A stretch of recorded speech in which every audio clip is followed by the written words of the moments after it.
And at the bottom in his email signature, so for every gig, he put, by the way, I will not gig with the following I will not work with the following comedians: Leo KEARSE and Darius Davies, blah blah. It's like you won't work with us because you won't get booked in the same fucking gigs because you're shit. But it's not even the point of that. It is shit, but it's the point that if you're a promoter and you read that, you're like, oh, what have Leo KEARSE and Darius Davies done? It's like makes your name seem bad. Such a like a manipulative way to do it. But I do that as well when I send emails. Really? You don't, But you guys knew.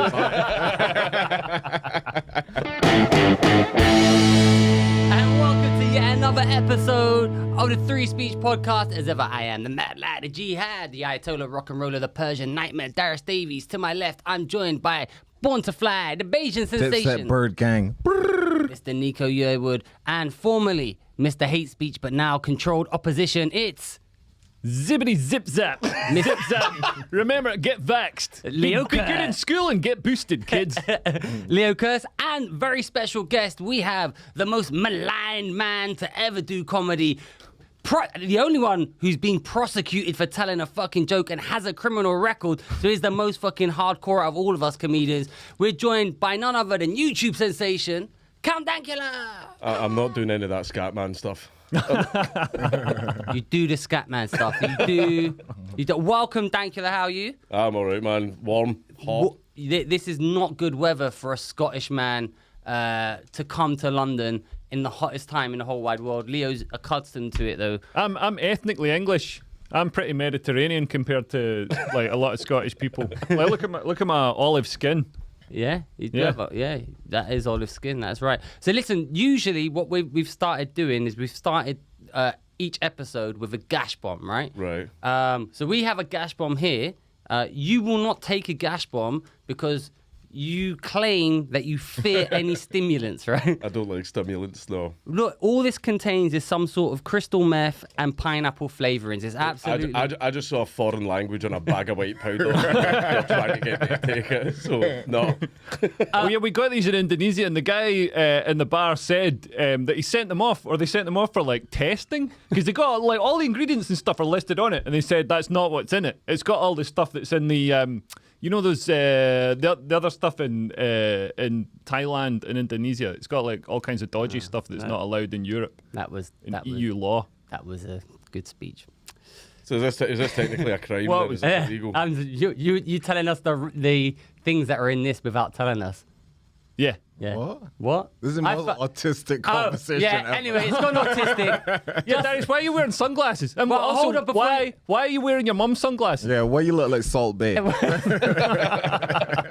These are cool, man. Are these sunglasses too small? Yes. Yeah. Yes, Thank you. they are, aye. Yeah. Oh, You wait. look like John Lennon. Hold on a second. Fucking Nah, Mona Lisa. Nah, he look like Yoko Ono. Right, two things before we move on. One, Nico has recently taken mushrooms, i.e. this morning, so he was tripping balls up until an hour ago. Tripping mad, yeah. So he might be... Are you feeling okay now? I'm feeling good. I'm feeling optimistic about life. There you go. All he needs is some Class A drugs and he's feeling good. Life is great. Yeah. And we're not joined today by the Gorilla Vanilla because our producer extraordinaire, he's getting married and he selfishly put his wedding ahead of the podcast. So we've got a stand-in. It's Manuel, all the way from Barcelona. Hello, guys. Hola, ¿cómo estás? Muy bien. What's your actual name? Sergi. Okay, Manuel. So that's Manuel there. It's nice to have you here. Thank you for doing the pod. We're going to do... He's not Manuel? No, his name's Sergi. And you're not from Barcelona? I am from Barcelona. Oh, He is. okay, cool. Yeah. Do you know why I called him Manuel? Stereotype. Well, but do you know where it's from? No. Is it the 1970s? No, it's 40 Towers. All right. Is that right? You knew that. No, I didn't. Maybe I've got some shit references. I I just thought you were just being generically racist. Yeah. Oh, no, just thought no, I was being stereotype. casually racist as well. I thought he was a character, though, from... Anyway, should we do a gash bomb? Yeah, let's do a cash bomb. So, unfortunately, Dankula can't do it, but he can have the vodka, which in many ways is just as good. And, Sergey, the way you do this is going to be your first ever gash bomb. Open up the... One of these. Yeah, so you... So- Also, Sergey said to us before the pod, he said, I don't drink, at least not like English people. So, Yeah, it's just okay. okay, so you open that, and then you pour this in your mouth. Oh, you have to. Okay. You pour this in your mouth, and then you down the shot. Listen to Bill Cosby here. Okay.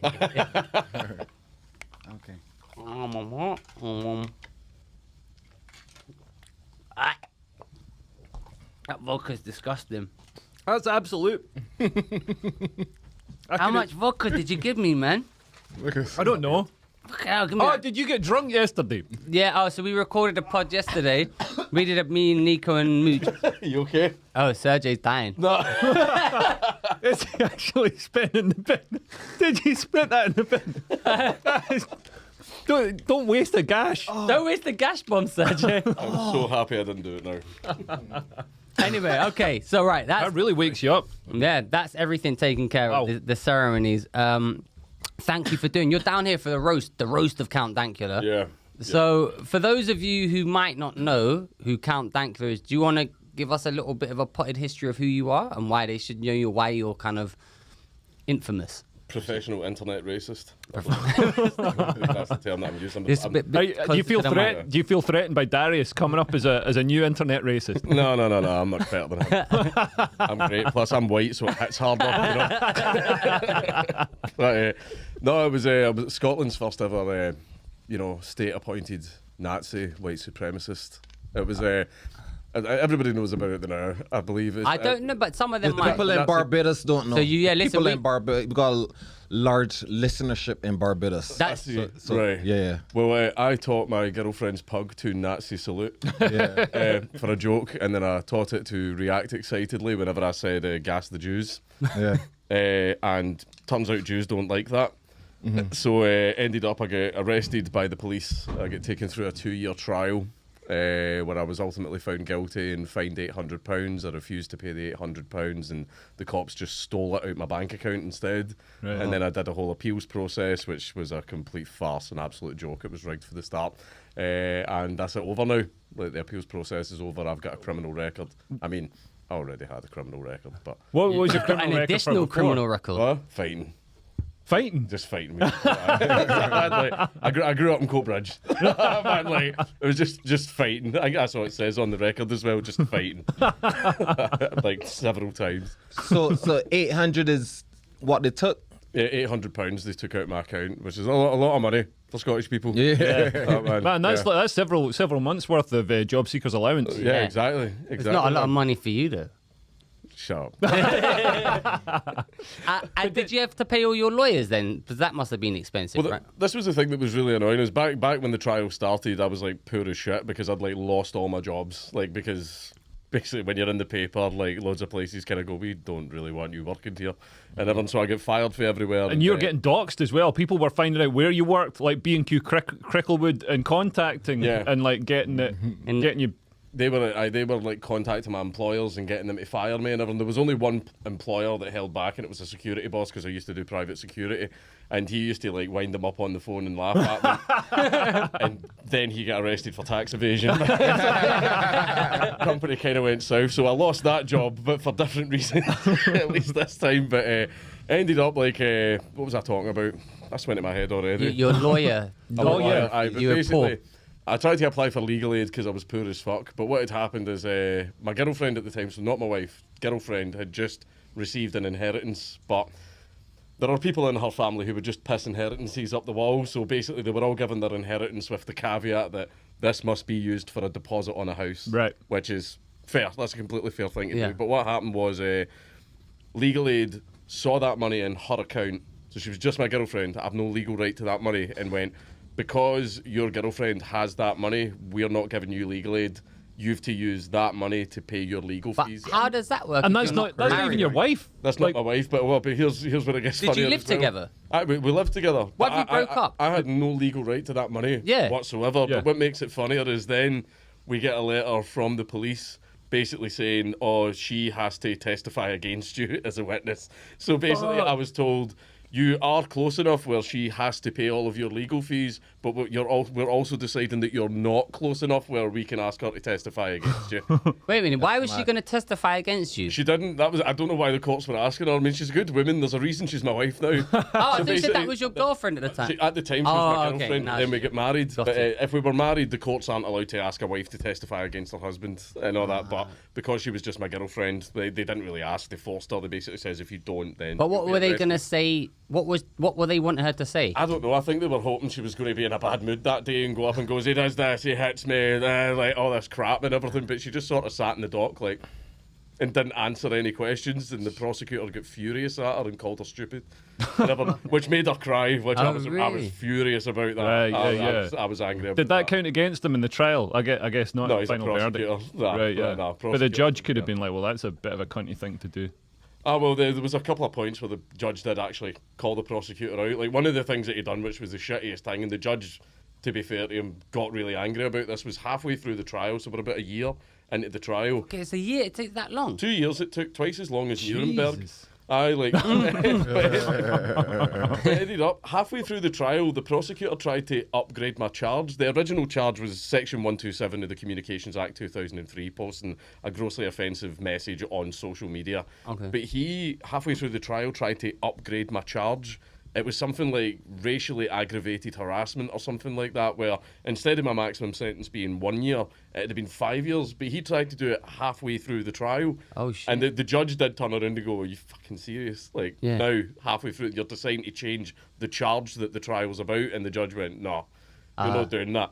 But then that's when me and my lawyer were looking at each other like, like, Jesus. But That this was close. did this only come about because it was in Scotland, or could that have had the same thing? It was under the Communications Act, I believe, so that's England, UK wide. UK wide, aye. Because I thought it happened to you because you were in Scotland and they're a bit more militant on that. Yeah, Scotland, as far as free speech goes, is a shite place. Yeah, like they've brought it through the hate crime bill, which I might have mentioned once or twice. And- Up to 7 years in jail just for having an offensive meme on your phone. Yeah. Not even sending it to anyone. If the cops search your phone What and was find, this? The hate crime bill in Scotland, if you've got like an offensive, like racist or anti-Semitic meme, Just- even if I it's just- clearly a joke. Just want to interrupt there. When you say if, so the memes on your phone is what you The memes that everyone has on their phone. yeah, right? never mind stop and search for a bag of weed or Hang on, whatever. hang on. What's a meme?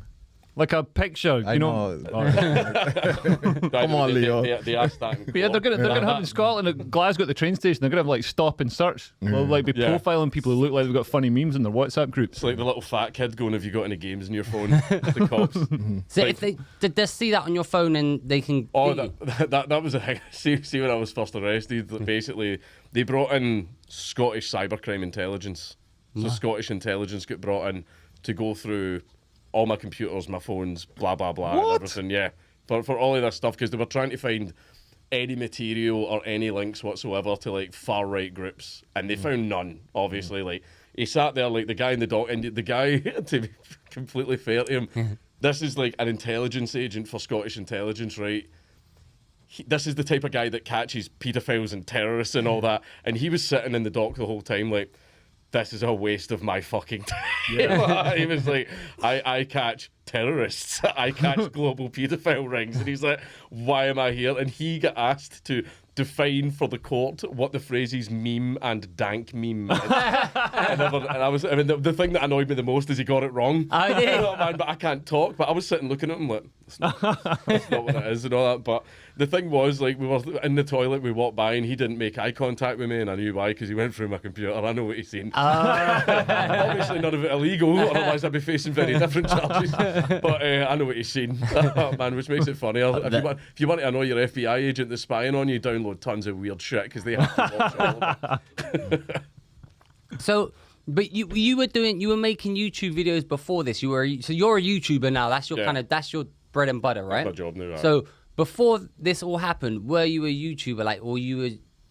It was a stupid little side hobby. I like made the channel as a joke. I just wanted to make like dumb shit posting videos. I wasn't going to make like a go of it. I wasn't going to make like a career out of it. I went, me and my friends will film some dumb videos and just post them and everything. And like even like the name Count Dankula, like I was when I was making the channel, I turned to my wife and went like, "That was a stupid sounding name for like a shit posting channel." And she's thought for a few seconds and went, "Count Dankula." And I went, "Yeah, that's retarded, yeah." Man, I was Well, like, what yeah. does dank mean? What does it mean? There's many different variations. If you're talking about weed, it just means it's really good weed. Oh, Like okay. dank weed and everything. If you're saying like dank when you're talking about a meme, it just means it's badly done on purpose, but that's part of the joke. And everything. Like when we used to film like our old like skits and stuff like that, we would have all the camera equipment still in shot and everything, because we were making it awful on purpose, because that was like part of the fun and everything. But like if I'd have known I was going to get big, I would have chose a different fucking name, man. It's pure so stupid. Like one of the worst times was when I was in like UKIP, And I went to like the European Parliament in Strasbourg to talk about Article 13. So I was like, well, this is major free speech stuff. Like, I'm going there to debate Article Okay, 13. you're gonna have to tell us, break down what these things are, because we don't know what Article 13 Article is. 13 was basically this draconian as hell copyright law where basically social media platforms were going to be held responsible for any copyrighted content that was placed on their website. Now, the only way that they basically, it was a case of, oh, there's a video that's been uploaded that's got a Taylor Swift song in it. That's a €2,000 fine.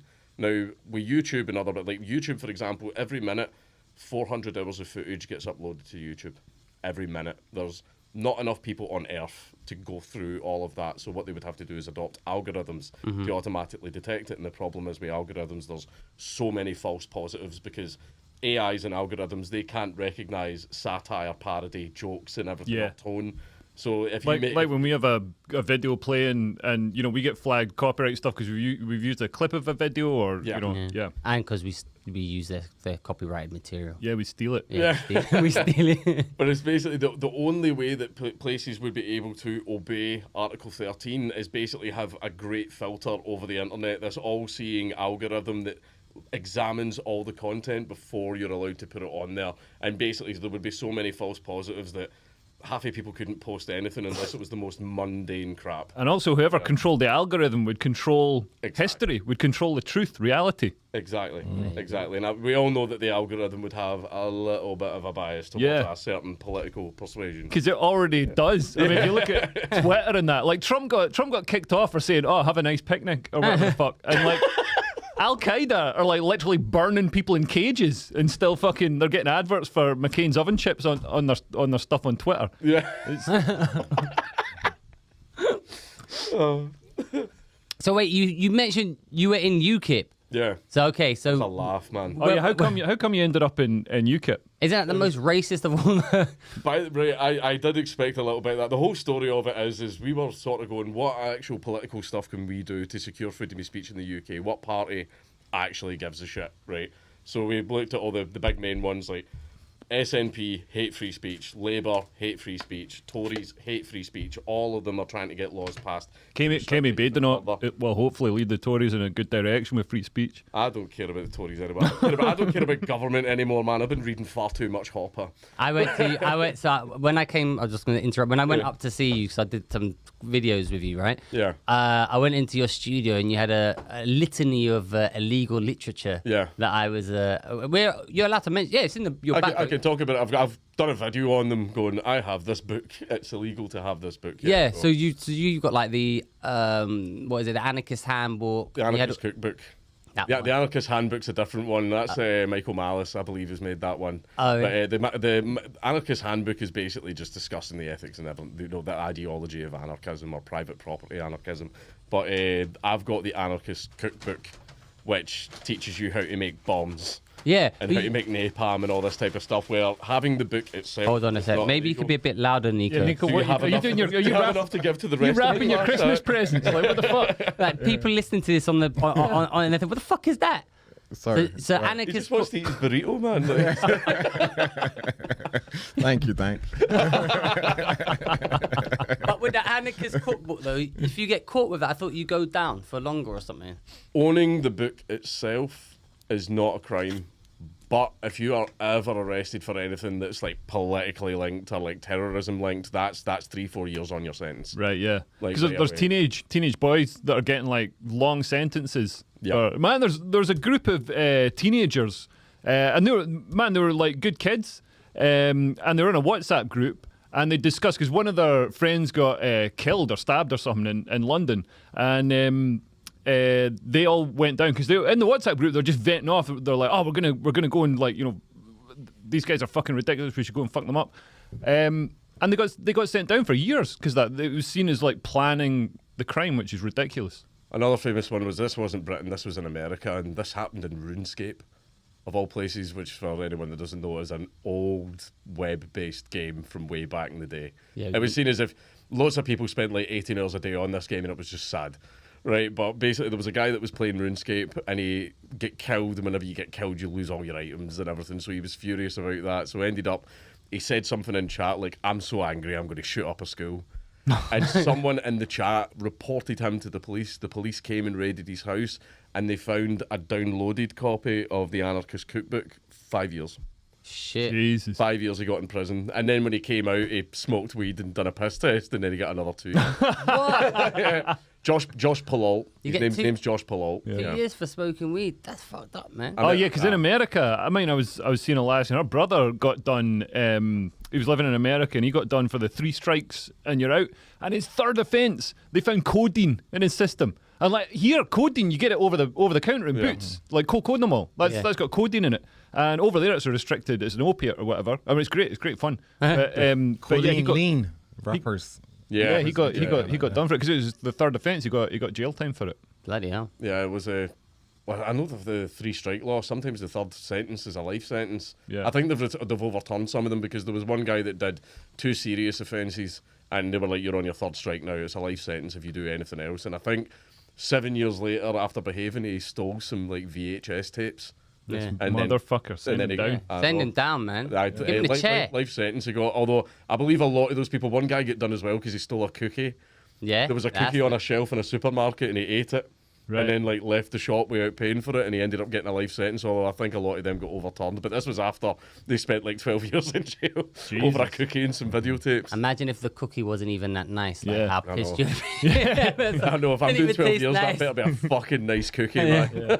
How was it in UKIP? Because man, funnily enough, like because you mentioned right wing and or racist or something, because people always assume that like UKIP or whatever is racist.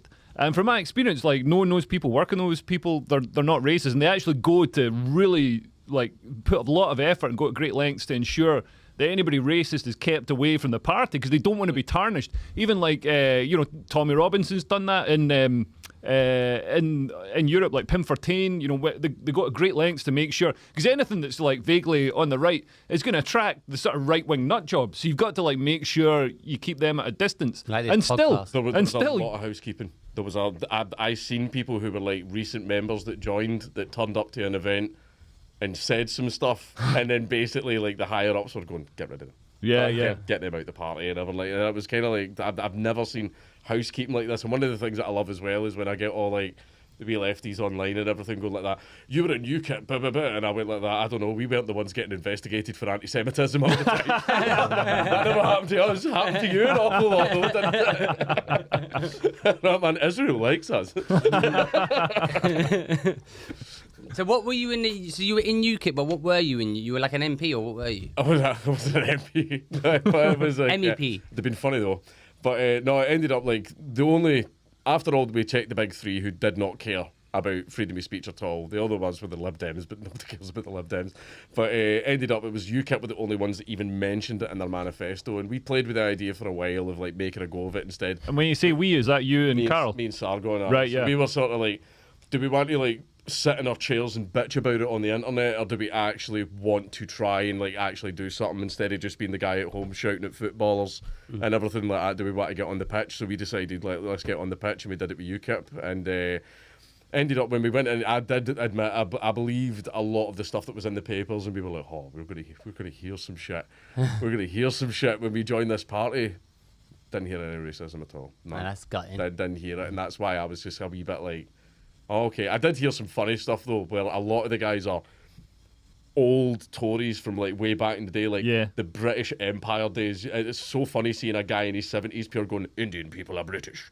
Oh man, like, they love the Queen. They're part of the Empire. Oh man, I was like, all right, cool man. Like, what I think you say in the middle of spoons, but it was just stuff like that was funny. But like, ended up like I just joined the party, sort of go, let's give a little boost, let's try and get freedom of speech enshrined in some sort of code. We have a constitution, but it's uncodified. I wanted a codified constitution.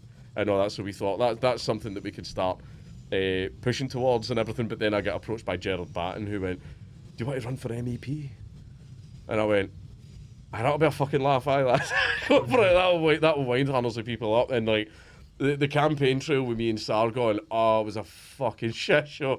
So much stuff happened. We had reporters like we'd done a gig like the night before the big UKIP press conference, and undercover journalists came in and secretly recorded us. and the most bits that they got were for me.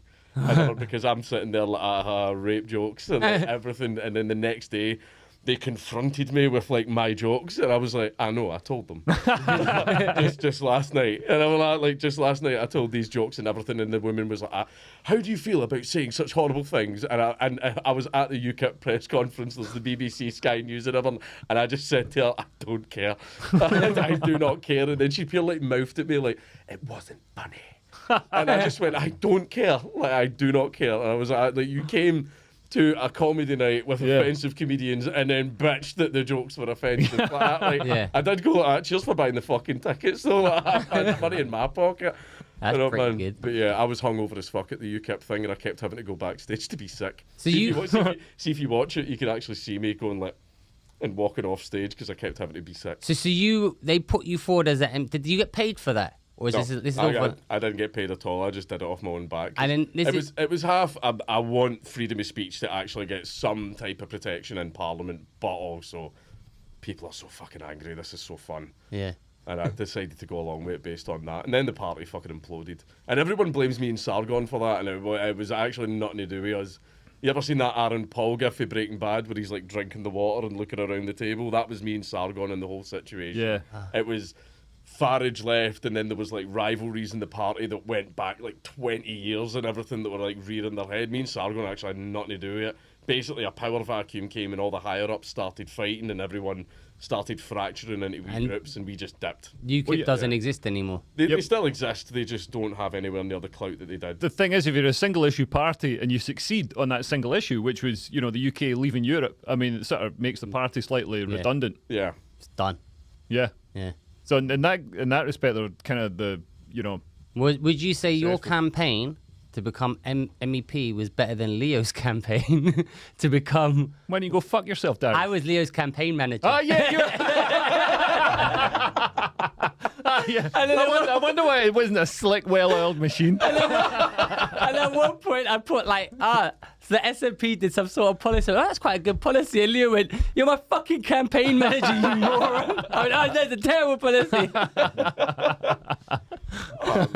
Yeah. The campaign stuff was funny. Sargon get hit with fish. Did you see that? Oh, yeah. Yeah. Aye. Yeah. It was Somebody funny. threw a fish at him. We laugh at him. Do you know who Sargon is? Yeah. Oh, okay. All right. Sargon's a good guy. I like Sargon. So, so you ran for you were in Europe and you did the speech in front. Well, this was before the MEP stuff, like the Strasbourg stuff, and this was the thing is, I'm literally going here to debate MEPs about Article 13. So that was when I was like, no jokes, no wind-ups. Like I'm going over here to be like 100% serious and everything. I had a speech prepared and everything like that, and I was a little bit vicious in my speech where I basically says, I just saw like a room of a few hundred people trying to discuss the internet, something that none of these boomers understand or comprehend. They don't know how it works. These people don't know how to switch their router off and on again, but they're trying to dictate how the internet itself should be run because they don't understand it.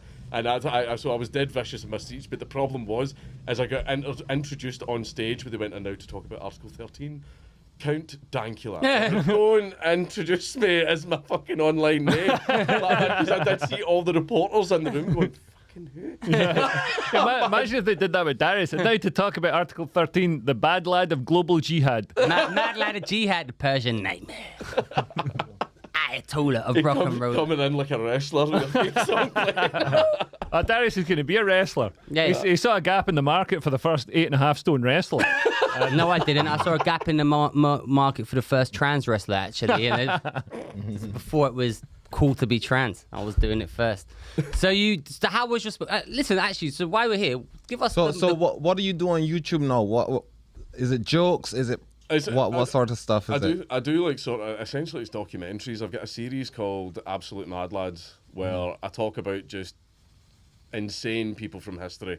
Like basically there's people that have done like great things. Everyone thinks that whenever I call someone a mad lad and feature them in a video, it's like an honorific title, that I'm giving them a nice title, but there's good mad lads and there's bad mad lads. Yeah, there's like, for example, Mad Jack Churchill was a guy that stormed the beaches in World War II with a sword and a set of bagpipes, and he's also the only guy in World War II to get a confirmed kill with a bow and arrow.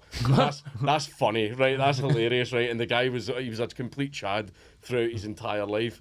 But then I've also done Mad Lads on General Butt Naked, who was a Liberian warlord that had an army of naked child soldiers. Our nonce of the week. He used to shoot up with heroin and all that, and then they would sacrifice one of the kids, and they would all take a bite of a heart Fucking before they went in and massacred another village. It's like their equivalent of gash bombs. Yeah. I've actually spoke to him on fucking Facebook, like No way. FaceTimed him. What, General Butt Naked? Yeah, but by the way, I swear to God, everyone's like, why the fuck is he not serving like? Yeah, why is he not in 800 life prison? Sentences? Because the Liberian Civil War was coming to an end and his side was losing, and he went, right, I'm going to get fucking executed and all that here, and I shit you not. He said to the authorities, I was visited by Jesus Christ, and he forgave me for my sins, and I am now a born-again Christian. And the Liberian authorities went, well, who are we to argue with the law? But he kind of realised, like, that's only going to hold up for so long, and he fled to, like, a neighbouring country. But he works full-time as a pastor now, like, Right. and it's so funny watching his old warlord friends doing interviews now going, I thought it was a joke. Not much is that, but they're like, no, he's a fucking, like, pastor now. And I messaged them on Facebook because people were sending me a Facebook account going, I think this is him because there's photos on this Facebook that we haven't seen anywhere. So I messaged him and I says, I'm Count Dankula, I made a video on you. And he was aware of the video. He'd seen it and everything. So I was like, I just want to make sure it's actually you. But I'm sitting eating dinner with my wife while I'm casually messaging a cannibal warlord from Liberia that's like massacred children and stuff like that.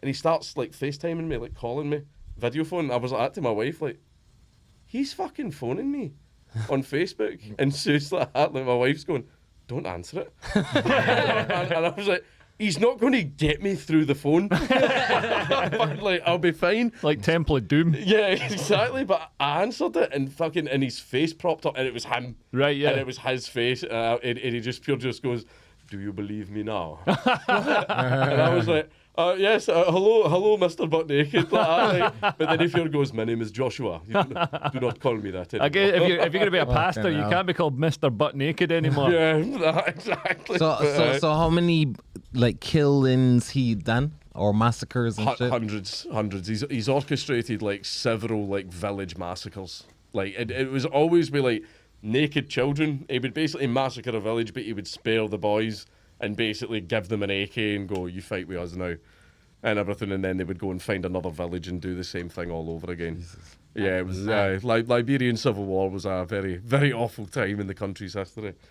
That's crazy. Yeah, so like I said, some mad lads are good. some are fucking horrible. Yeah. Is he a good or a bad one? Yeah. Started off He bad. was a funny bad one. He was at least funny. He's found Jesus. He's a good one, man. Yeah. Good one, no. He's good. So what else? You make the Mad Lad videos. Do you do any other ones?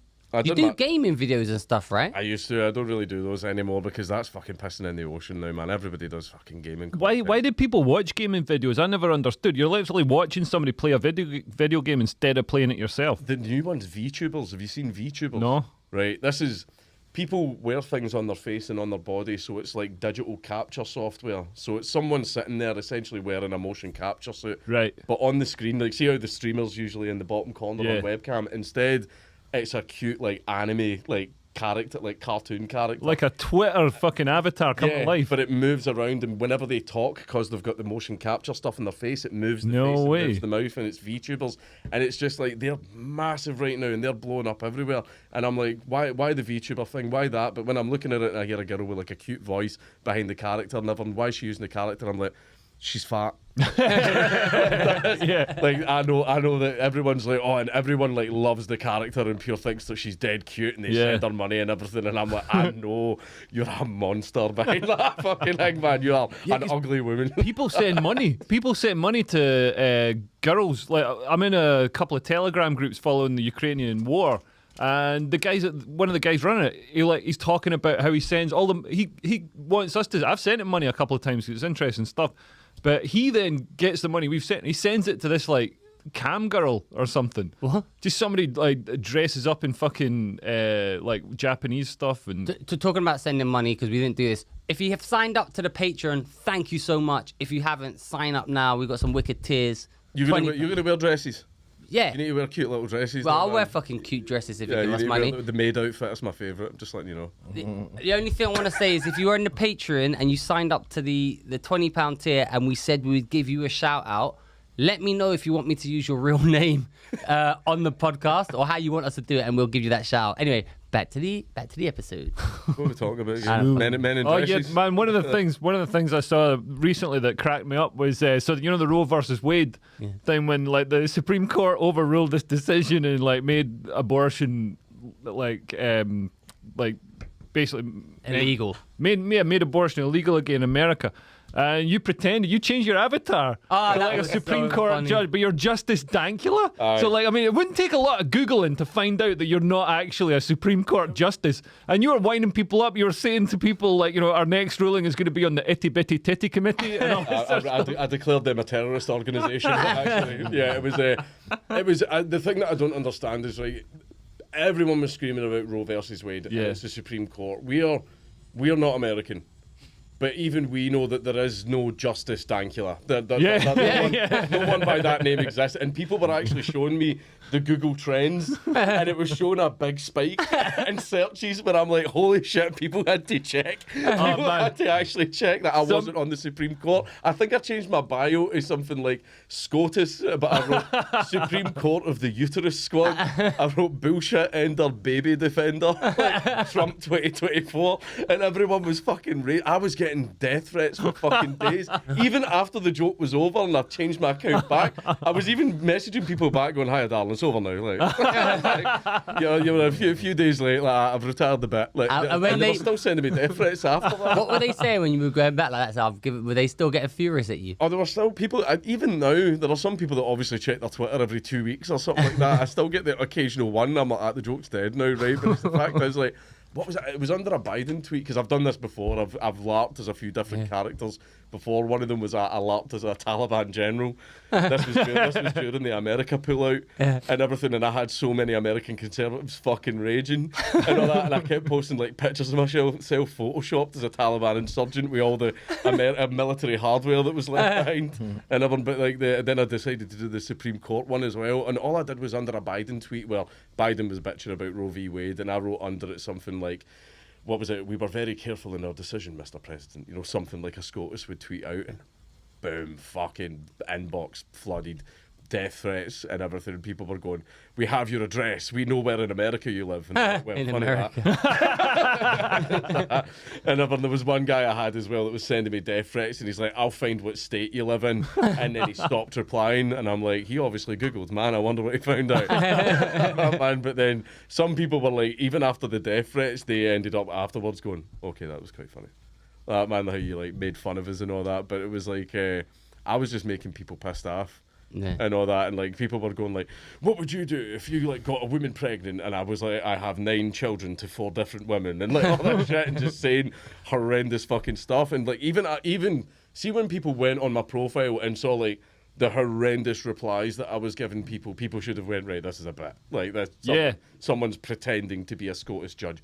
Even after all that, people still believed. The name should have been the giveaway, right? Yeah. Dankula. Yeah. There is no Justice Dankula. Like, Yeah. Well, I mean, Not yet. there's no Dankula like as a name of a person anyway. Would that be your next Don't be step racist. after becoming an MEP? Would your next step to be on the Supreme Court of the United States? Absolutely would, man. I would. I think one of the things that I posted that made everyone really angry was I said something like, "If y'all don't pipe down, I'll make women illegal." You know, man. And the thing is that's a dead giveaway that's not serious, and I'm not a Scottish judge. Yeah. But people were replying to that. Like, even if you go into the quote tweets, raging, "What a horrible thing for someone in the Supreme Court to say." And I was like, "Oh my God, you're a fucking idiot." Man, how do you not know that this isn't real? But that's the state of politics. And see all those people that fell for that, even at that point, their vote counts just as much. I saw that tweet that but these Yeah. people's votes counts as much as yours. Yeah. A lot of morons in the world. Yeah. not on this podcast though.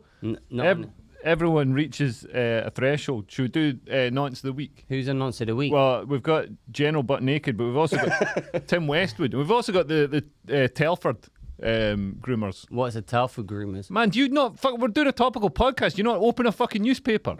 You don't even need to open it. It's on the front page. Ah, it's cool. Fucking Telford inquiry came out. Like 1,000. I thought it was in Bradford or something. Yeah, the man, they're doing it in every town and city where your uncles and cousins are. They're doing it everywhere. Doing what? Nonsense. Who? I love it. Like, man, like racists in the old days would be like, oh, these immigrants, they come here, they take our jobs. Now they're going to be saying, they're coming here, they're taking our nonsense. You know what I mean? Nico, why on the phone? Phone Nico. Man, Nico, we're doing a fucking podcast. We're talking about nonsense. What is it with the Who's he Telford? talking? Who's he talking I think he's to? talking to his wife, which is still illegal in this podcast. Yeah. I think the mushrooms have made a comeback. Yeah. Just don't let us get in your way, Nico. Don't let us disturb. Anyway, This podcast has gone crazy. Sergi, how you feeling? I'm very good. Yeah. I'm gonna do another gash bomb. Are you gonna do another gash I'm bomb? gonna do another gash bomb. Oh no, I'm still halfway through mine. Do you want another gash bomb? There you go. Just a bit of vodka, no gash. Hold the gash. What the hell? Where you going, Nico? Careful with the camera. I'll do it. Well, this pod. Should we? How long have we been recording for, Sergi? 40 minutes. 4-0. Yeah. So I guess we got to do another 15 minutes of pod. What we can do is That looked a little bit serious. Yeah. Like, yeah, he had a look in his face. I would leave him. Yeah. what we can do is just It's all gone wrong. The one that. There you go. Ah, fuck it, it's fine. It's fine. what you can do is you can do just at the end you'll do and that's it for the normal podcast and welcome to the Patreon only podcast, and then you can just cut them in whenever, just right in the middle of a sentence. I don't know what I don't even know what's going on now. Yeah. This is just degenerated into fast. Well, I'll tell you about the Telford, tell the us Telford about grooming that. scandal. Yeah. So what I found, man, this is like each one. This is the thing with these grooming scandals. It's like Rotherham was like ages ago, and it came out, and like, are you listening? I'm listening. All right. Came out ages ago. Came out ages ago, and like the inquiry said, look, this happened because all the authorities were scared to act because they were scared of looking racist, and it's a complex issue, and you know these Pakistani Muslim guys are overrepresented as the offenders, as the perpetrators. And so you'd think, you know, people would be wise to that and stop it. Man, it just keeps on happening. In Telford, they found out it's generational. So it's going on generation after generation. And, man, it's like ramped up to the next level. You'd think, like, you know, young girls, like, you know, 12-year-old girls being plied with vodka, gang raped, anally raped till they have to wear a colostomy bag, and all the... Wait, man, are you fucking listening? I'm listening. I was taking the vodka off the table Why? because we're playing people. Oh, on the right, podcast. yeah, playing them with gash bombs. No, at least the gash bombs would give you the energy to get out of that kind of situation. There you go. But yeah, like, man, as if that's not bad enough. In Telford, they fucking killed them. They killed What? the fucking... Man, read a fucking paper. Do you know about this, Dankula? Yeah, a little bit. I just try to avoid talking about it because I've just got off the government list and I don't want to be back on it again. What's the government list? Yeah, what's the Oh, government? it's Am I on basically it? where you get spied on all the time. Yeah, if you start talking about stuff like that, you get spied on. Did you get spied on? Maybe I'm getting spied on. That's my association with Tommy. How do you know you? Well, okay. How do you know you were being Whenever spied you're on? associated with a person of interest, assume you're being spied on. Oh, maybe we're getting spied on. Well, who- You're probably getting double spied on. 'Cause PayPal every time you go into America, they like pull you into a room and stuff. Oh, actually, can you go to? Basically, the rule is, see if you are hanging about with or associated in any way with someone you know the government is spying on, you're being spied on as well. Nice. Really? Yes. So what were they spying on for you then? I have no idea. They'll never tell me that. How do you know you got off the list then? Oh, because I've not been associated with Tommy for like 4 years now. That's Tommy Well- Robinson. Yeah, Tommy Robinson. I just say Tommy and assume everybody fucking knows. Well- Maybe, you know, Tommy the Brick if you don't. Well, we've got a surprise for you because here today. Okay, Tommy aye. Robinson. Fantastic. You owe me £80. I think he does as well, actually. Well, it's I don't think I'm inflation. go- after what I've heard, I don't think I'm going to say it.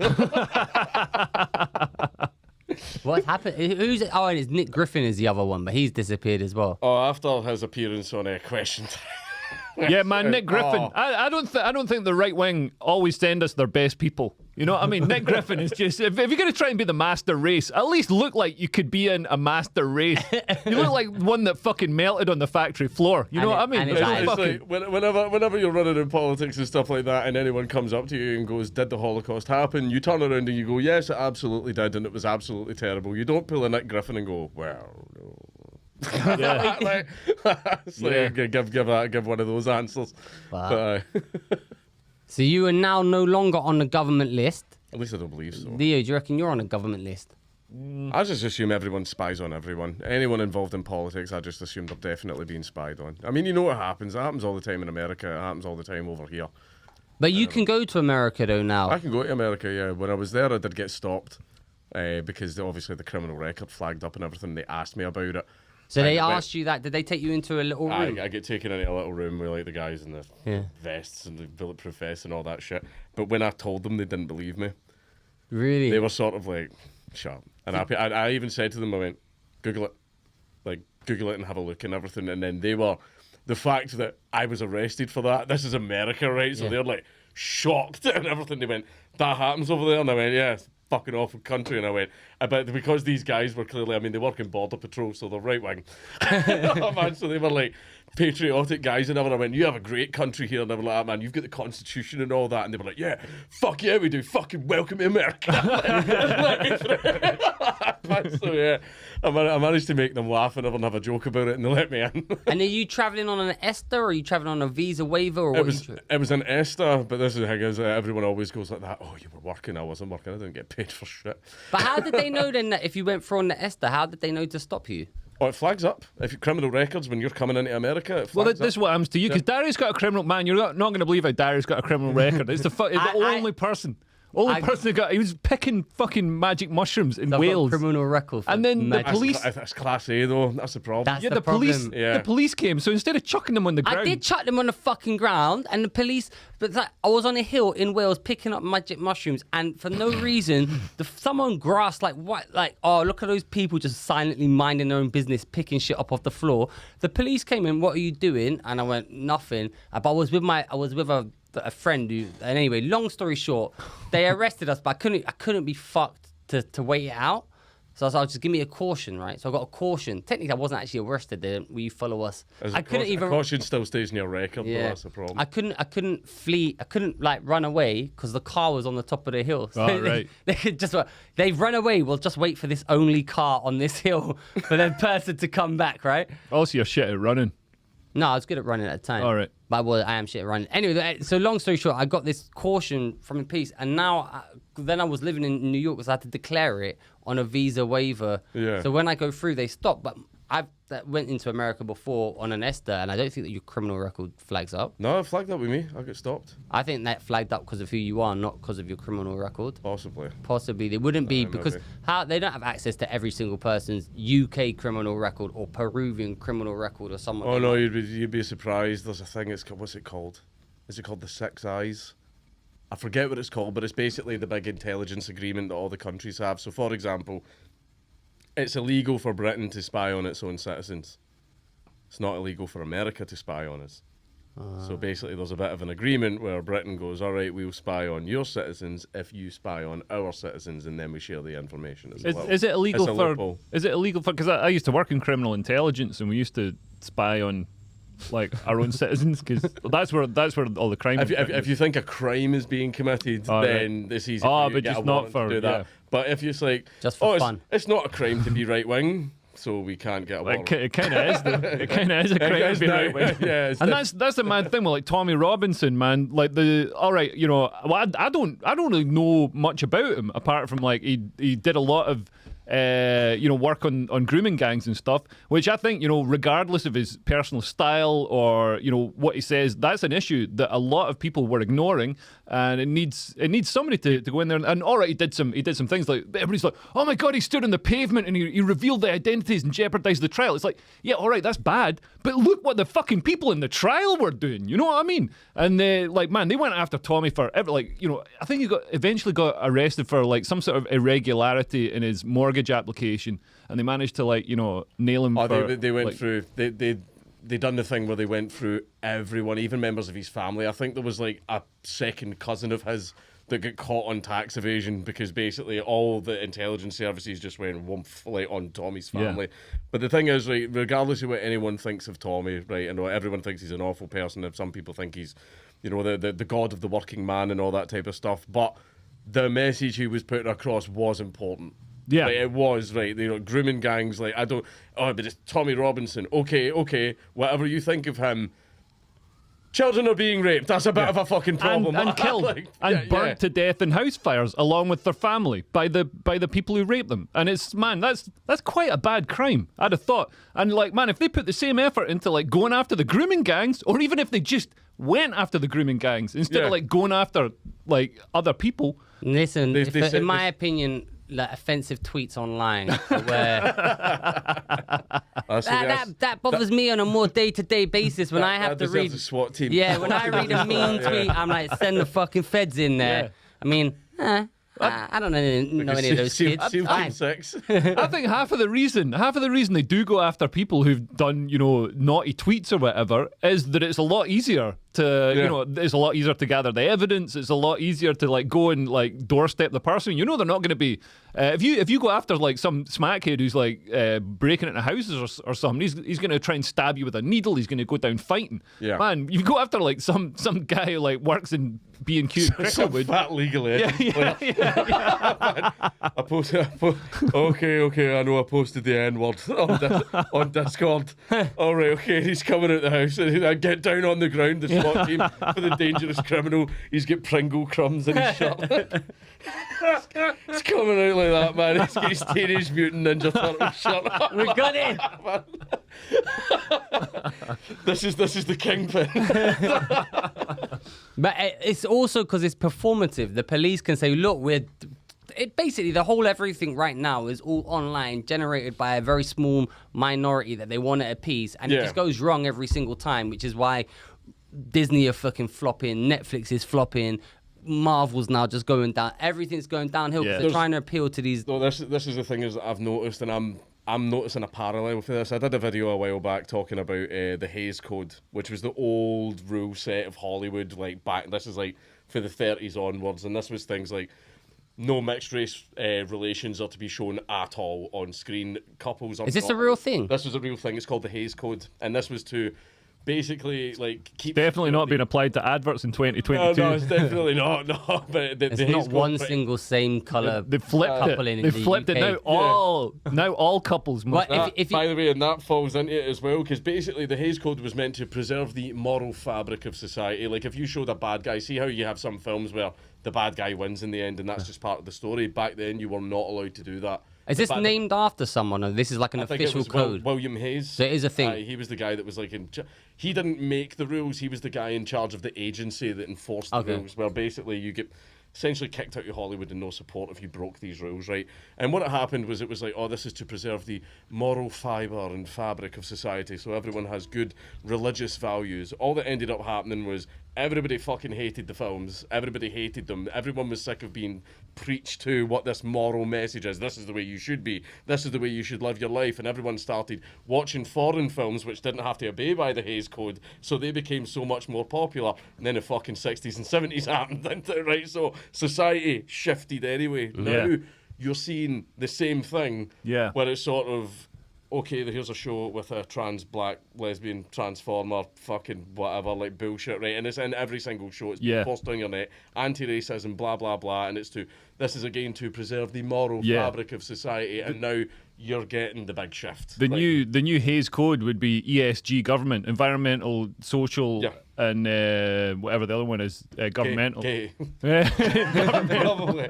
Government enforced homosexuality. So that means, you know, if you're BlackRock or a big investment fund, they say Vanguard, they say to whoever they're investing in, like Netflix, they're like, oh, you've got to abide by these, you know, you've got to show that you're being morally good and, you know, showing this stuff. So like the Hays Code was like, oh, there must be no mixed race couples. Now it's like there must be only mixed race couples, and it's the same as stultifying and, like, you know, totally neutering culture. Well, that's why loads of people are starting to watch like Korean films. That's why things like Squid Game were massive. Because South Korea do this really amazing thing where they still just make a good program. They go, well, let's do this thing where we make a. Oh, what about gay? What about this? What about that? And it's like, how about we make a good film? Yeah, focus on the story. Focus on telling the story. And you can have, like, look at Alien or whatever. It's got like a strong woman. Look at, you know, other stuff. Terminator. It's got like Terminator. It's got a strong robot. Those like, little 80s, 90s after the Hays Code died. Man, I watched 4 on Monday. The new 4 film, right? What's 4? 4, like Love and Thunder.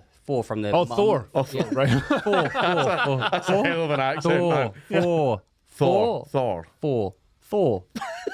How do you say it? Thor. Thor. Yeah. I watched Love and Thunder on on Monday, starring one of the Avengers. And first of all, if you want to make the adverts fun, I always watch the adverts and I wait and see how long it takes them to put a straight white man in there. Yeah. I watched one whole advert. Wasn't one A white whole guy. ad break. Like the whole ad, there wasn't one white guy in the whole. What advert or ad break? Like a whole advert, not one white guy for like a minute of like the change to like one smiling white woman. This woman it was just like any watch him. But the film was totally shit, right? And it kind of had, it was the reason why it was shit is like they just couldn't help just tell the story without inserting like just diversity for no fucking reason. Like for example, right? This is why people think all these films are shit. One of the characters like, I can't wait till my girlfriend gets here. It's like, would you have said that if it had been your boyfriend? No, it's just a point to say, like, doesn't I'm serve gay, this, by the way. Yeah. Hey, did you know? Like, yeah. serves no purpose to the story. And then like one of the characters is like, and the way we have babies, like the Rock character, you know, Korg, he goes, so me and a boy, another Rock man, we hold hands or whatever. And it's just another thing. Like, but would you have said that if it had been a straight thing? It wouldn't even be mentioned in the story, and that's why it's shit, because it's like people are not bothered by diversity. It's forced. You can tell it doesn't contribute to the story whatsoever. It's not even a funny gag. Yeah, and it's always really obvious. It's so like crowbarred in. You know what I mean? A bit like tonight when in the middle of my roast I talk about buying a train ticket instead of doing actual roast material because I've written fuck all. Well, I mean, Leo. Well, Leo, as a homosexual yourself, how does this? Thank you for recognising my people. How does it? But if I was like if I was gay or if I was part of one of these communities and I saw this kind of like obviously put in, it'd be offensive to me. Every single gay, I've like half my pals are like trans and gay and like buying stuff like that, and fucking like see if you think some of the stuff I say is bad. By the way, like some of the stuff they say is technically illegal in Scotland. And like, see what I say to them, like, oh, he's going to. I'll walk into the office or something and go, he's going to Pride. Fuck Pride. And so, oh, all right, okay. Yeah. They hate it. Well, yeah, on Monday I was at the House of Lords for this event around freedom of speech, and the LGBT Alliance were there, and they're obviously, there's a big schism between the sort of, because they've somehow lumbered with LGBTQIA++, whatever the fuck, it's become this acronym, but LGB is completely different to all the rest of it. Like LGB is like your sexual, your sexuality. Yeah. If you're a male attracted to another male, that's homosexual. Like if you're attracted to both, that's bisexual. And but trans is like if you change gender. And women don't count. The other stuff is just like, oh, do you like a fucking thumb up your ass, or do you like fucking dressing up as a cowboy? The Q is meaningless. Like I like dressing up as a rubber Labrador. What does the Q stand up That was for? the thing. Like, I got in an argument with someone about that, and everyone was saying the LGBT Alliance are awful. They don't care about trans people. And I went, oh, why is that? And they say, well, if you're a man and you transition into a woman, about you like men, then that means you're a straight woman, so you're not part of the LGBT thing. And I went, but that makes sense though. Isn't that exactly what they've been like, saying? That's why I went, why are they bad for that? That makes sense. I left a comment on Facebook just trolling. So there was a couple, female to male, male to female, and I put, what a lovely straight couple. And then everyone just started going mad. I went, but they're straight. Yeah. And they knew. They went, what do you mean they're straight? But they thought I meant like, oh, it's. But I didn't mean that. I meant it the other way, and they got furious because like, no, the normal couple, male to female, female to male. It's funny, like, man, you see on Instagram and TikTok, you get like people who have like made sort of being whatever the fuck, some sort of gender, whatever gender woo-woo nonsense. They made that their personality and their whole thing. I saw a lassie being called. They're in a spat in an argument with another lassie, and they're like, "You refer to me as a cis-het woman. I am not a cis-het woman. I am a fucking whatever gender woo-woo nonsense." They're like, yeah, no, you basically are. You just like, you've got some new words for it, but you basically are. All the gender stuff is just is a made-up nonsense. There's some of it where it's like, if someone's like gay or bisexual or trans or whatever, I'm like, all right, okay. And so but you get some people that walk in and go, I'm a quantum spirit galaxy wolf and all that, and I'm like, this is for attention. You want attention like so bad, right? You can't just be normal gay. You can't just be like bisexual or something like that. You have to be something fucking stupid. But man, they don't even like the people in comedy. Like Sophie Hagen comes out and she's like, I'm queer. I mean, I've never had any same sex experience, but you know, I'm queer identified. It's like, no, you're fucking, you know, like honestly, you got to lick a fanny to get those fucking bonus points for being like queer or whatever. You got to do the work that the you rest got to do. put the fucking work in. You know what I mean? There's people out there, you know, sucking dick, getting like in the 80s, sucking dick, getting discriminated It's like against. the manager's son getting an advisor's position. Yeah, totally. Now you're getting all the privilege points. You've been through none of the fucking oppression. You haven't even fucking had any same-sex experience. The reason why that people are now coming out like being gay is not good enough, right? It's because the battle has been won. Like no one, if you come in and walk through the door and you went, this is so and so and he's gay, no one would bat an eyelid. No one, even like, and now it's not like. Now it's not a thing. Yeah. It's like saying I've got a mobile phone. Ooh, big throws. The problem with this, and this is why you're getting so much pushback for everyone, is activism groups have to know when to draw the line. They have to know when to draw the line. Basically, every activism group should be advocating for its own self-destruction, where it's like, oh, goal achieved, we're not needed anymore. Like UKIP. Yeah, exactly. So basically, like, if they came in, we want gay marriage, gay rights, blah, blah, blah, right? Those have been achieved. They are. You can get married now and everything, right? So that's when all the activism groups should have rode off into the sunset when our job here is done. We will return one day if it's ever fucked with, right?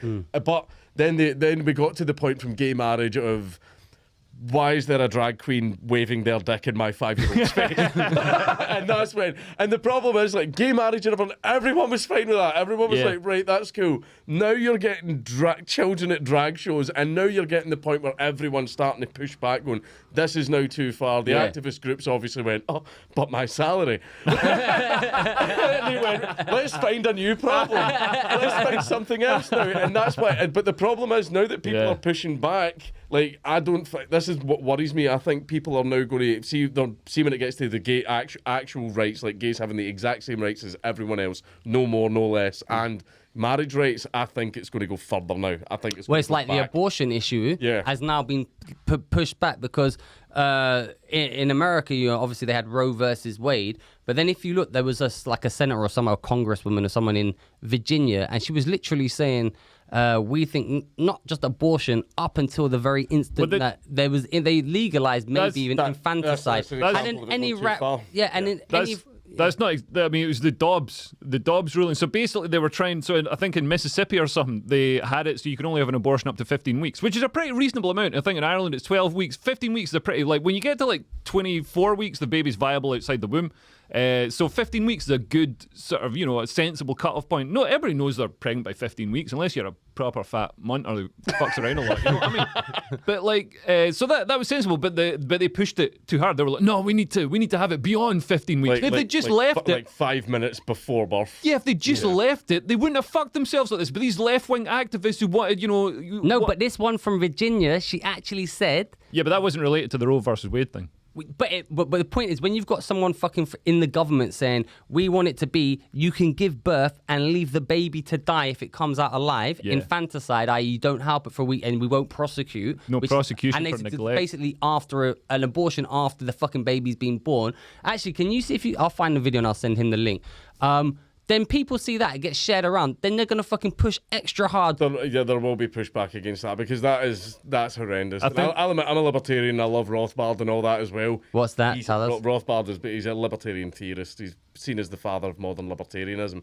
He says that. He says that if you birth a baby, you should be able to leave it to die because that baby has no right to your labour. That's man. And that's a part where I'm libertarian through and through, but I'm a bit,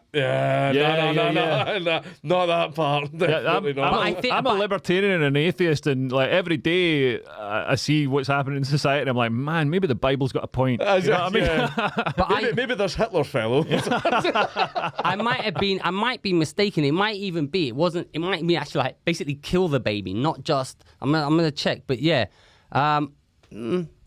But anyway, I think there's a lot of pushback now because they're going so far, and now everyone's like. But the flip side of that is like I feel the right. So for a couple of years, the right or the libertarian right were the sort of fun people trying to stop COVID lockdowns and all that sort of stuff, and trying to get freedom of speech. Like you're passionate about freedom of speech, and I became like involved in sort of I guess ostensibly right wing politics because of freedom of speech and because of what it was doing to comedy, and also I just wanted to make some money. But like.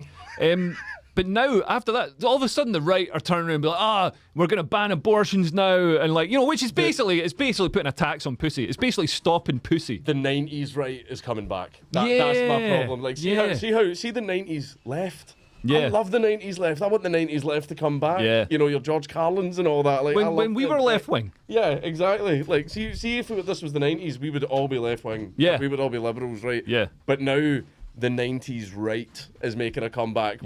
And I seen it on Fox News the other day, like where people were sharing clips about the mass shooting. Well, it turned out he smoked weed and played video games, and I went, fuck off with that. Don't bring that bullshit back. Yeah. Like, shut up. So that's what I'm noticing now, that they're starting to make a comeback. Yeah. Virginia governors, so this is a Reuters fact check, so it's fucking true, right? They've done a thing. The Virginia governor, they basically said he came out and said this, and when it's born, we will make the baby comfortable until the mother decides if she wants it to live or die. What the? So they were pushing for active. Did he say that? Yeah, he said that. There's a video of him saying it. Serge, can you look online to see if you can put Virginia governor late-term abortion infanticide? I'm gonna take these off now. We're talking about late-term abortions in Virginia. And the euthanasia when the thingy. Her bill shocked many Americans earlier this week. A woman is about to give birth. She has physical signs that she is about to give a birth. Would that still be a point at which she could request an abortion if she was so certified? She's dilating. Mr. Chairman, that would be a decision that the doctor, the physician, and the woman would make. I understand that. I'm asking point. if your bill allows that. My bill would allow that, yes. I know. So basically they did late-term abortion. They also actually had infanticide where if the baby was born and it had deformities or something, which obviously you want a healthy kid, but it doesn't mean you can just put some... You know what's actually offensive about the abortion bill? What they say is if you're a parent of a child with Down syndrome, for example, they're like, if your kid's got Down syndrome, abort it before it's born. It's like, it's kind of like Down syndrome kids deserve a chance to live as well. Aye, but they're annoying. Too many hugs.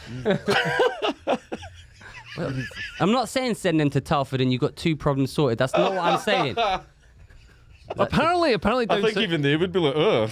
Apparently, Down syndrome people have a very high sex drive. That's why I said it. Oh, right. Because you told me that fact. You didn't even fucking laugh at the funny joke that I made. Now I kill just 2 birds with 1 stone, yeah, man. I said that. We could do the grooming gangs are distracted. We're solving. I should have stayed outside.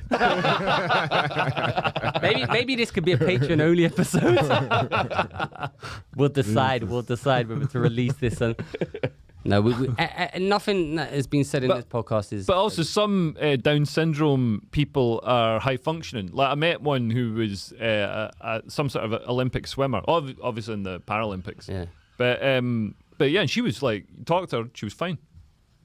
My favourite Olympic swimmer was this woman. She won in the Olympics 2012. She was in the Paralympics, and she won gold. Her disability was like ADHD. That was. Then she was proper came on in the interview and started mugging off. She like, I fucked up that. It's like there was like some of them had no arms or legs. It was like they're just like a body, Venus de Milo, and she was just there going fucking down the thing, just killing it. Going, I dominated, baby. I dominated. It was so she's my favorite Olympic swimmer. No fucking shame or anything. She's from Sheffield. I'm gonna find her. She's funny as fuck. I met Sharon Davies, former Olympic swimmer. Yeah, she fit? On Monday. Yeah, she's quite fit. Paralympic gold medalist. Paralympics, UK. What else before... I think we're running out of steam here. Oh, yeah, what happened when you got drunk? You said you got horrifically drunk yesterday. So yesterday, we usually film we record our podcast once a week, but yesterday it was Nico, Nico Mooch and I, and we just had about 1 billion gash bombs. Right. And we You had 2 gash bombs. No, you had 2 gash bombs. Me and Mooch had 5. You had 5 gash bombs. Yeah, we had 5 gash bombs. No way you have 5. Yeah, we had 2 boxes. Anyway, And so what? And did you have a gig afterwards? then I had a gig. What gig? Oh man, I had this awful gig in Box Park in Brixton. Yeah. But they have like a really nice venue, but they left the side open, so it's basically like an outdoor gig. Yeah. So you got all People the walking past and Yeah, stuff. just like really like a tough gig where you're gonna have to kind of just like you got to memorize where you are, and you usually doing comedy, you get a laugh, you pause, but here you can't hear that, you got no that feedback, you got all this distraction, so you've really got to concentrate on everything. So it was a tough gig. It was all right, but it was fucking made harder because I was very drunk as well. Yeah. So, And Michelle closed, or you? Michelle closed. She wasn't as drunk as me, and she did well.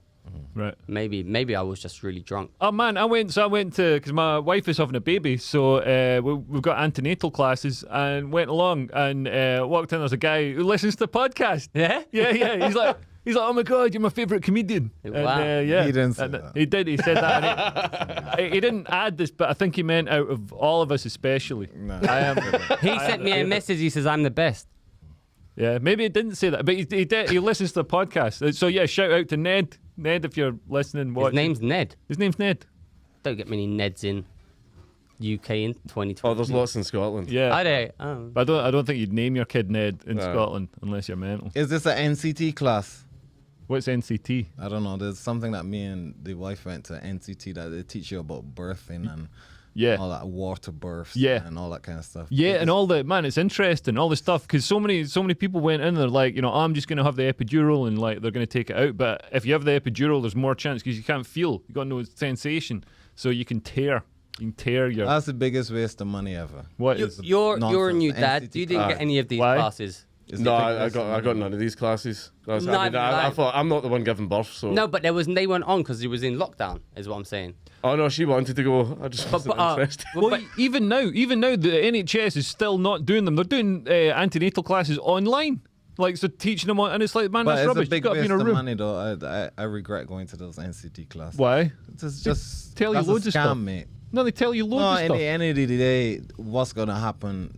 There's no water birthing if you're going NHS and all that shit. Now we're getting on water birth in the NHS. What is No, a you're water not. birth? You're It's not- in the you're not- water. You're not But gonna what's get so a good water about- birth in the NHS I'm getting one. unless you're in Chelsea or some shit. Yeah, we're gonna go to Paddington. Okay, but nah. That on. Did you want a on- water on, birth? on the day? What happens is whoever there go and pull out that baby. and, Man, did you go to a farm? a janitor walk by and pull out the baby. That's what happened. And all of this shit that they're teaching you about natural birth and all that shit don't happen, mate. It's not gonna happen, especially with the NHS so stretched and underfunded. All that shit went out the window. From the time we got there, As long as my missus doesn't get stretched. from the time there's somebody there to stitch her up. Oh, you get the daddy stitch, as it's called. Yeah. The little extra one. Yeah. So, all that shit went out the window as soon as we got there, mate. Right. In Tunbridge Wells, it was different. But Oh, yeah? the London one was chaos, mate. Right. Chaos. Where was that?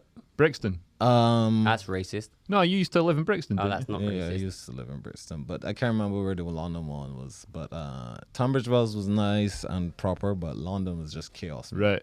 And there weren't enough the people who do the epidural and shit. They had Yeah. to call somebody from home. and They turn up all pissed off that they've been watching James Bond, and It then they was- got to come in and do a fucking epidural. It was absolute madness, and Right. the epidural didn't go in the first time, Ah. and it was terrible. Well, we're going to try and do it without any drugs and stuff like that. Without any drugs. Yeah. Yeah, that would Yeah, change. that last, by the way. Apart from gash bombs. Yeah, give it a go. I was going to ask about state intimidation, because I feel like, man, it was like state intimidation to because you just had the wrong opinions. You made this joke, and the problem I got with them prosecuting you over this joke is the joke was obviously a joke. Yeah. Because if you the joke's premise rests on the fact that there's nothing more awful and horrible than Hitler. and there's nothing cuter or nicer or smilier than that pug. I've met It's that the pug. dichotomy. Yeah. It's And he still does it. it's a He does. He still does And it. he does it, and I made him do it as well. It's really funny. I've also taught the black one to like, lift his paw whenever I say black power. No one gives me shit for that one. No one gives me shit for that one, but the Nazi one I still get shit for. You know, but yeah, it was like the state that like they did come after me, and I will admit, like after my first arrest and everything, like my lawyer was saying. In Barbados, the dogs would have get charged. What you don't know, Dankula, is that in Barbados, they like someone said, they practice penalty kicks with cats, right? They're mean to their pets, man. Oh, that's horrible, man. It's a running theme. yeah. Didn't you get that taken out of a show, of a podcast? What? Nah, he's accepted now, the Beijing. But All right. sorry, I interrupted. No, it was just like after I first got arrested, like my lawyer was saying stuff like, "This is quite serious. There's a lot of interest in this," and he went, "I think you're going to get made an example of." Did you pay? You had to pay for that lawyer then. I had to pay for that lawyer. So that is expense. That must have cost you shit. That was for the actual trial. That was about 20 grand. Jesus. And Did he's- you For the get first trial? For the first trial, for the appeals after that, it was about 150. grand? of your own money. Because that was hiring a full legal team. Well, it was we done a crowdfunding, we raised the money. Yeah. But so this was to go to the Sheriff Court of Appeals twice. This was to do a nobile officium. Well, sorry, this was to go to the High Court, then do nobile officium, then go to the High Court again, then go to the Supreme Court, and then go to the European Court of Human Insane Rights. for a joke. Yeah. For a joke. That's and madness. Yeah, and it ended up like we get shot down at every single stage, and like all the legal team who were all like basically big motherfuckers in like Scottish law, like they're well known. Like one of the women we had as well was essentially the Scottish equivalent to OJ's lawyer. She's the woman that gets all the footballers off with rape. No, man, but basically even we had her, and this is when we were sitting. They were all sitting there going, "We have never seen anything like this." They were like, "We've never seen so many doors get slammed in our face when like we're in the right." Yeah. And everything, and that's why like all the lawyers were basically going, "This is weird. Yeah, like, yeah. Something strange Yeah. happened here." So that's why I was a wee bit. Yeah, because you got a lot of support, even from people like David Baddiel. So, you know, a leftist guy, also a Jew. You know, He people came he out. dialed it back a wee bit. Right, right. He dialed it back after he found out about the UKIP thing. He kind of went, "Oh shit." Man, But again, that's maybe like it is. being a member of UKIP or whatever is completely valid and legal, and you know Yeah. it's weird that you get punished more for like slight political opinions than for the actual crime. You know what I mean? The 80% of people out there that hate me have no idea what I actually believe. Yeah. They've no idea. Like I've had people challenging me for stuff like, "You want to ban the Quran in Britain?" I literally have never said anything even close to that. Where did that come from? And everyone, it's like, people just invent shit that you believe and then get mad at you for it and then expect you to defend their bullshit that they made up. It's fucking it's annoying as fuck, man. Yeah. And what the police actually came to your house and knocked on your door and then went, "You're under arrest." Yeah, the problem is I would see. You can see it in the picture, by the way. See if you type in Count Dankula arrest. Yeah. The picture. Count is Dankula arrest, Sergey, please. Say it again. Can you Google Count Dankula arrest? There's a picture. Yeah, I'm What? So they brought camera crews as well. They brought the reporters with them. Oh, that's a fucking. Well, sorry. They allegedly brought reporters with them. Now, whenever the police communicate with the press in any aspect, they have to make a record. Like, there's a whole legal thing about what information they gave to the media. Now, there was no reporters, nothing like that in the street. But according to some of my neighbours, as the cops were pulling in, there was cars behind them, and that was all the press. So the press arrived with the cops. Now, either the press are psychic and knew the exact date and time of my arrest, or the cops brought them, but no record exists of the cops communicating with the press. So Yeah. And this that would technically mean that the cops broke the law, but I'm not saying that. This isn't the house that I visited you at. This No, is this was an old house. That old house got doxed, right? Oh no, go back to the main screen. Google Images. So hold on. Oh yeah, sorry, it's Count Dankula arrest, and it's me getting led out the house in handcuffs. And what? And they knocked on your door. Like, what did they say? They knocked on my door, and I thought they were talking to me about the threats I was getting, because I was getting shit tons of death threats and stuff like that. And I thought that's what they were. I didn't think I was getting arrested. So At this point, you were just a small YouTuber No subs. Like, No subs, nah. and you made this one funny video. How did it kind of go from you having like a small, like how did that video get out? That was the thing. That Like was how weird, did you right? make that viral? Because we should do that with When the we, podcast. I swear to God, man, if I knew the secret formula, I'd be way richer, man. But all that happened was like I made the video, I uploaded it to my YouTube channel that had 8 subscribers who were all my mates that I knew in real life, right? And I gave it a stupid name like Mate M8. Like your Doug's a Nazi and everything, and I don't know how, but someone found it. I think it's because it was funny, so people, because it was genuinely like when I saw it, like man, I laughed my ass off. So I would have forwarded it to, if I saw that, I would have forwarded it. Someone posted it on Reddit, and it made it to the front page of Reddit, right? And that was why. And so it was just luck that it made it onto there. And when it was on Reddit, it was they were broadly supportive, or they were against. They were like, "Oh, this is really funny," or they were like, "This is outrageous." Mixed, yeah. But some people, like loads of people were saying, like some people were going like, I didn't like the joke, it was offensive, it was in bad taste, which is fine. Yeah. But then when people found out I got arrested, that's when they kicked off going, wait a minute, that's bullshit. And like the fairest opinion that I've ever heard is just, I hated the joke, I thought it was awful, I was deeply offended by it, but you being arrested was absolutely disgusting. Yeah. And I was like, that is such a fair opinion. Like that's, Yeah. I have no problem with that opinion at all. It's very obviously defendable as a joke. It works as a joke. It's funny. It's obviously a joke. The premise actually accentuates how the evil of Hitler compared to because it works on the sort of contrast between the cuteness of the pug and the evil of Hitler. So. Man, I still love my arrest picture though because I'm 3 bongs deep. Sergi, I'm getting dragged out. Sergi can't find it. You can't find it. With gun handcuffs? No. Oh no, it's just me getting led out the house, and I look like a worse bag of shite. Because as you can tell, I'm not a man that cares too much about my personal appearance. I know, man, but that time, honestly, I look like I'm not getting dragged out through my house. I look like I'm getting dragged through under a bridge. And before we got Who was in the house with you? Oh, my wife, who was upstairs, like I don't know if there's a whole meme about Scottish girlfriends. When there it is there. So what's this? I'm getting arrested by Tommy Lee. Man, but yeah. He was an arsehole. He looks like it. He was a dick about it. She was lovely. She was really nice. You could kind of tell she didn't want to be there. There's always good cop, bad cop. You're smiling there. I'm laughing my fucking head off. Why? Because I'm getting dragged at my house over a fucking meme. That man in handcuffs. And the thing is, I spent the night in jail. And everything. And then in the cell next to me, they dragged a guy in. He was screaming, he was kicking off, and he was going absolutely mental.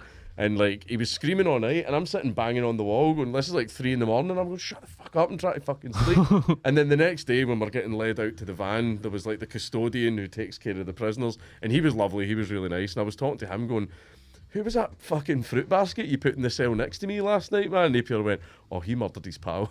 And I was like, "Cool, man, I'm making friends already." So we all got loaded onto the van, and I think it was dead weird, right? Fucking Coat Bridge, right?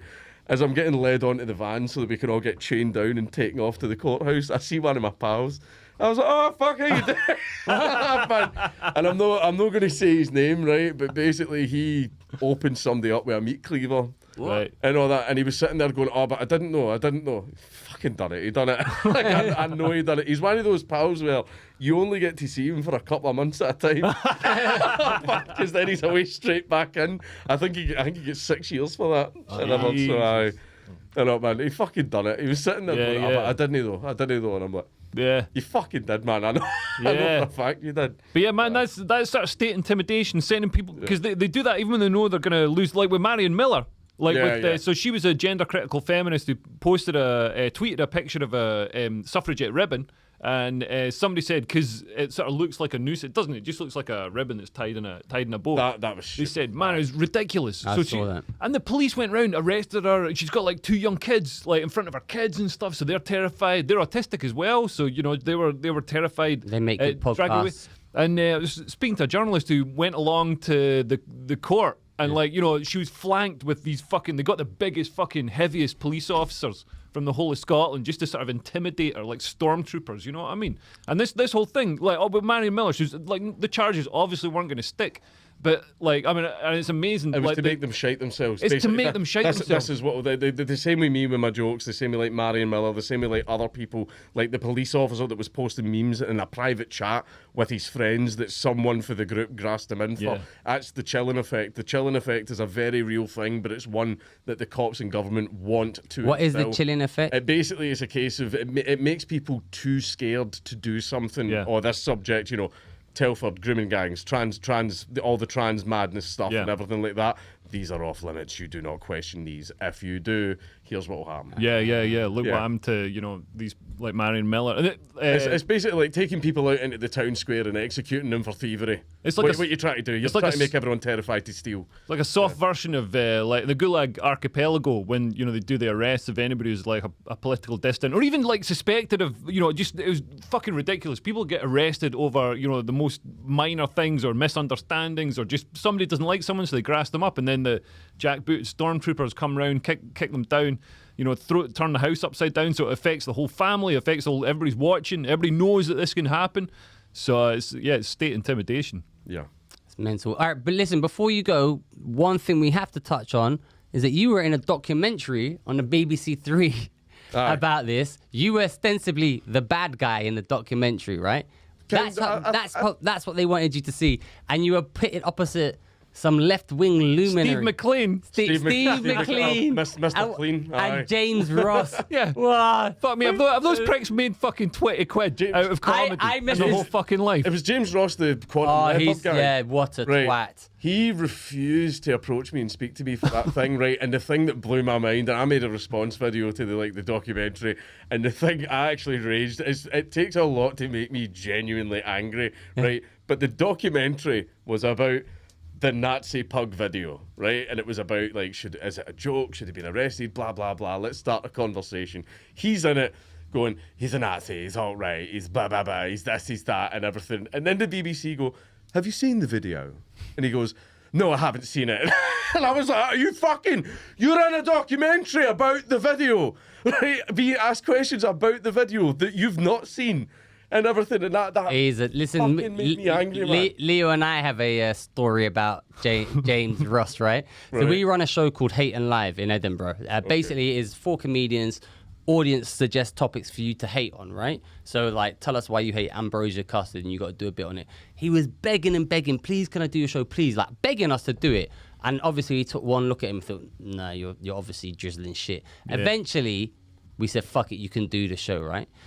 The day he was meant to appear, I get a message, right? And he's like, I can't do this show because I've heard that...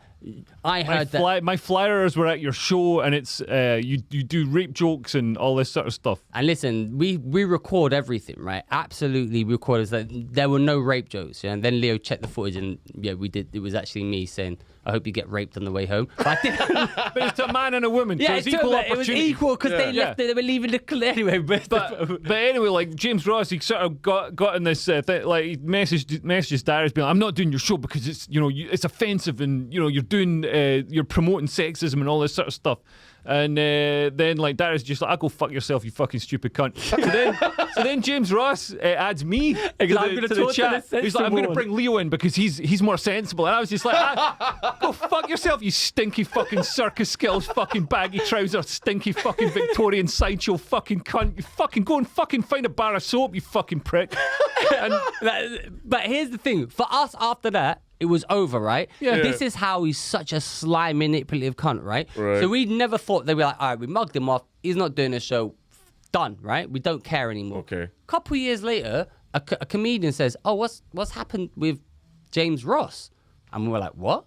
And then she was like, well, he applied for a gig that she was running, and at the bottom in his email signature, so for every gig, he put, by the way, I will not gig with the following. I will not work with the following comedians: Leo KEARSE and DARIUS Davies. Blah blah. It's like you won't work with us because you won't get booked in the same fucking gigs because you're shit. But it's not even the point of that. It is shit. But it's the point that if you're a promoter and you read that, you're like, oh, what have Leo KEARSE and DARIUS Davies done? It's like makes your name seem bad. Such a like a manipulative way to do it. But I do that as well when I send emails. Really? You don't, But you guys names on it.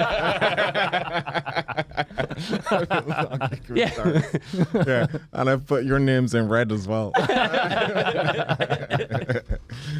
But I got another story about James Ross. Man, I wish I could find this email, but somebody forwarded me an email. So people apply. He runs this shit night called Quantum Leopard. We featured on that the one documentary. That you had to get permission. Yeah, and people have stickers to say if you can talk to them, it's safe space and all that. And it's like it's pretty much only attended by white people. And the supposed far right night that he describes as far right, Comedy Unleashed, is like a totally diverse audience because they just want to have a good time. They don't want to self-flagellate.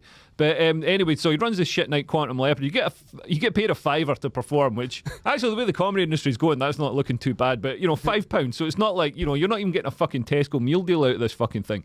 And people email in saying like, can I perform at your night? And he wrote this email back to a lassie, like a woman who wrote in. And he just fucking eviscerated her. A total power play. Like, oh, how dare you? You're clearly not ready for this.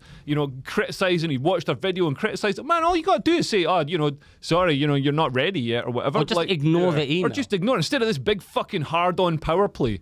Yeah, he's a twat. So he's definitely a fucking twat. I asked Steve McLean to make a video for your roast tonight. I thought it'd been so funny, right? Did he do it? Obviously, he just doesn't have the sense of humor to realize that's a really fucking funny way. So I messaged him, make the video be so funny. He goes, no, because I got death threats from Dankula's fans. I went, yeah, but they're all insults. It doesn't mean shit, right? And he was like, no. No, they're not. My fans are based to get pussy all the time. They are now because they listen to the Free Speech podcast. He's never forgiven me for digging up that old Golden Balls footage of him. Oh, what's that? Oh, because he screwed somebody Do you over. not know what he done? No, I can't remember this. Right. He played, the Golden Balls, like you're going to swap it. Was it Split or Steal? Like that fucking Golden Balls game. Even I know that. So if you both stole split, like 80 grand from like a single mother. Yeah. Like, Wow. Yeah. So basically, if you split, then you just split the money, but you've both got to agree to split. If one person agrees to split and the other person steals, and he's then such they a get all the money. socialist wannabe He cunt. stole, but he's sitting there going, I will share the money with you. Yes, I promise. And I'm like, that being pure nice. And the thing is, she opens it and you see her just put her head in her hands. He pure goes, yes. Oh, did he? Absolute And cunt. like, see that? I'll admit, like, him sitting there in my face going, you're a Nazi, while I'm just laughing at him. I made him storm out. He was so fucking angry. I know, man. He refused to shake my hand and everything. I tried to be nice. You came across that. I'm not shaking your fucking hand. Oh, no. The edited parts out, well, I was saying stuff to him where he was getting really, really fucking wound up. And the BBC went, there was parts we had to remove because you looked like too much of a dick. And because he was sitting there, and I think what annoyed him is because I got big quickly. And he's been at it for a long time because he was sitting there going, you're not a comedian. And I went, well, I do comedy shows. Oh, really? Where was your first show? And I went, Conway Hall. I went, sold out as well. And he was sitting like furious. And he went, I've never made any videos of me making my dogs do racist things. And I went, well, maybe you should. And people might actually know who you are. Man. And I realised that was a button for him, right? So I started pressing it, but he ended up storming out. And he got really wound up about it. Well, I can tell you he's not made the video for tonight. That's a shame. He should. It would have been funny. It'd been a nice ending to it. He should have sat there just calling me a Nazi, white supremacist, blah, blah, blah. Well, he's the one that's got a skinhead, but... Yeah, it's so boring as well to hear that. Listen, I think we've done about... we've got to go do your roast. Before we go, listen, the Patreon is up. The Patreon is live. Please subscribe to the Patreon. We need your money. We still don't cover all the fees it takes us to make this podcast. Sergey is actually getting paid, and not just in a gash bomb. He's getting actual cash money. Yeah, gash money. Yeah, gash money. So sign up to the Patreon, like and subscribe. Leave us a review on YouTube, on Spotify, Apple, wherever you get your podcasts. Finally, Dankula, our listeners don't know, where can they find you and stuff? Count Dankula on YouTube. I never shout out my Twitter because I'm a fucking arsehole on Twitter. Like, I always have to apologise for my behaviour. My wife pulls me up for it. But Count Dankula on YouTube. That's Count the best place Dankula, to and find it's me, yeah. quite. Your videos are like they're genuinely interesting. Yeah. Kind of. They're not. I hope so. No, but I mean, I'm produced. just saying, in case anyone's like, I bet he makes like racist videos. Like they're interesting, like mini documentaries. Yeah, but it's interesting racism. It's interesting. Yeah, it's not like this ham-fisted racism that we do. No. I'm a professional. You're Yeah, you've got an editing team. yeah I do. Yeah, they're slick, unlike this operation. But there you go. That's our charm. I needed to say, guys, Nico's tripping balls. Want to say anything, Leo? No, follow my Twitter or YouTube or whatever. Yeah. Like and subscribe. Do up to the Patreon. Sergey, you want to say adios? Thank you for helping us today and stepping in. Yeah, adiós, muchas gracias. Muchas gracias. All right, thank you so much. Bye.